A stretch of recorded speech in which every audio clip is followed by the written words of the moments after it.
इस वीडियो में हम बात करेंगे कि इंडिया में रेसिडेंशियल प्रॉपर्टी के प्राइजेस वैसे क्यों नहीं बढ़ रहे जैसे 10 साल पहले बढ़ रहे थे।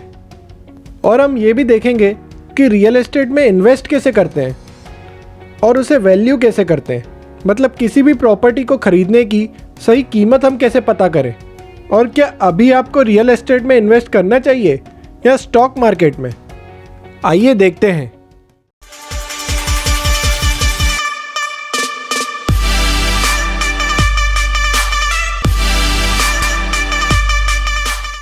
पूरे वीडियो में दोनों के प्रोस एंड कॉन्स को इवेल्युएट करके एंड में लॉजिकली हम इस डिसीजन पर पहुंचेंगे कि दोनों में से किस में इन्वेस्ट करना बेहतर होगा। इन पॉइंट्स को अच्छे से समझने के लिए पूरे वीडियो को स्किप किए बिना ज़रूर देखें। अब जैसा कि हम सब जानते हैं, 2000 से 2010 वाले डिकेड में रियल एस्टेट प्राइजेस ऐसे बढ़े थे कि काफ़ी घरों के भाव तो 3 गुना, 5 गुना, 10 गुना तक हो गए थे। वैसी बढ़ोतरी 2010 के बाद से अब तक हमें देखने को नहीं मिली है।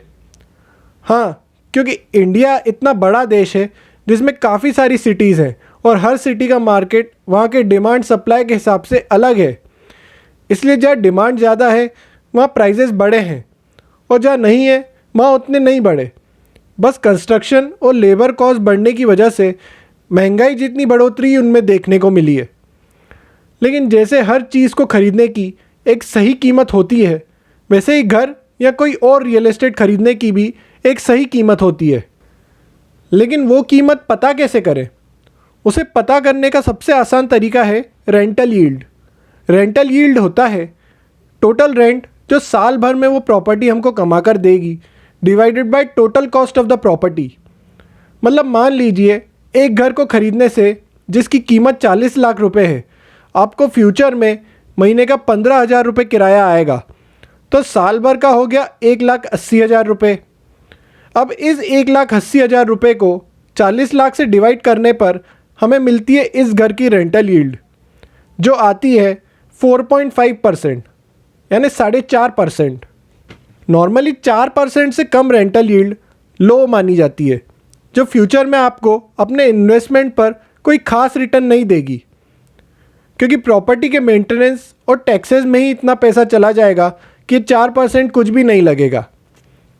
4 से 6% की रेंटल यील्ड को मॉडरेट और 6% से ऊपर को हाई माना जाता है, जो कि आपको फ्यूचर में ठीक ठाक रिटर्न कमा कर दे सकती है। इस हिसाब से अगर देखा जाए तो इंडिया में काफ़ी जगहों की रेंटल यील्ड 4% तो क्या 3% से भी कम है। इसी से आप ये भी समझ सकते हैं कि प्रॉपर्टी के प्राइस आखिर क्यों नहीं बढ़ रहे, क्योंकि वो ऑलरेडी काफ़ी महंगी हो चुकी है।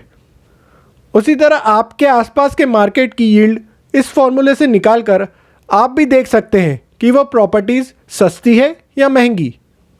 और अगर आपको ये निकालना है कि वो कौन सी सही कीमत होगी जिसमें आप सामने वाली पार्टी या ब्रोकर से नेगोशिएशन स्टार्ट करें, तो उसी रेंटल यील्ड के फॉर्मूले में 5 या 6% डालकर और उस एरिया का प्रेजेंट रेंट डालकर प्रॉपर्टी की सही कीमत आप आसानी से निकाल सकते हैं। लेकिन ध्यान रखने वाली बात यह है कि इंडिया जैसी कंट्री में, जिसमें आधे से ज़्यादा पॉपुलेशन काफ़ी यंग है, जिनका सपना नेचुरली फ्यूचर में कम से कम एक अपना घर तो खरीदने का है ही, ऐसे देश में रेसिडेंशियल रियल एस्टेट की डिमांड हमेशा हाई रहेगी। इसलिए ऐसी जगह बहुत ज़्यादा यील्ड एक्सपेक्ट करना भी नाइंसाफ़ी होगा। तो फिर ऐसी सिचुएशन में रियल एस्टेट में इन्वेस्ट करें या स्टॉक मार्केट में? अब जहाँ तक बात घर खरीदने की है, तो वो हमें और हमारे परिवार को कुछ ऐसी चीज़ें देता है जो स्टॉक मार्केट कभी नहीं दे सकता। जैसे सर पर अपनी खुद की छत होना। ये चीज़ टफ सिचुएशंस में हमें फाइनेंशियल सिक्योरिटी तो देती ही है, साथ ही साथ बहुत अच्छी सोशल सिक्योरिटी भी देती है, जो किराए का घर या स्टॉक मार्केट में पड़ा हुआ पैसा कभी नहीं दे सकता, क्योंकि स्टॉक मार्केट कभी भी क्रैश हो सकता है। लेकिन जहाँ तक बात इन्वेस्टमेंट के लिए दूसरी प्रॉपर्टी खरीदने की है, तो लॉन्ग टर्म में ये स्टॉक मार्केट से रिलेटिवली काफ़ी बुरा इन्वेस्टमेंट साबित होगा, जो रिटर्न तो कम देगा ही, काफ़ी इललिक्विड भी होगा। मतलब जब हमें वाकई में पैसों की ज़रूरत होगी तो रियल एस्टेट को बेचकर इमिडिएटली एनकेज नहीं करवा पाएंगे, जबकि शेयर मार्केट में तो कुछ ही मिनटों में पूरा पोर्टफोलियो बेचकर पैसा अपने अकाउंट में ट्रांसफ़र कर सकते हैं। लेकिन ध्यान रखने वाली बात यह भी है कि प्रॉपर्टी खरीदने के लिए कोई स्पेशल स्किल सेट की ज़रूरत नहीं होती। कोई भी कॉमन सेंस वाला इंसान इसमें इन्वेस्ट कर सकता है, जबकि स्टॉक मार्केट में सही शेयर्स चुनने के लिए फंडामेंटल या टेक्निकल एनालिसिस जैसी स्किल्स की ज़रूरत होती है, जो काफ़ी स्टडी और प्रैक्टिस के बाद ही आती है। और अगर आपके पास ये स्किल्स नहीं है तो इन्हें डेवलप करने तक म्यूचुअल फंड्स के थ्रू शेयर मार्केट में इन्वेस्ट करना ही सही तरीका होगा।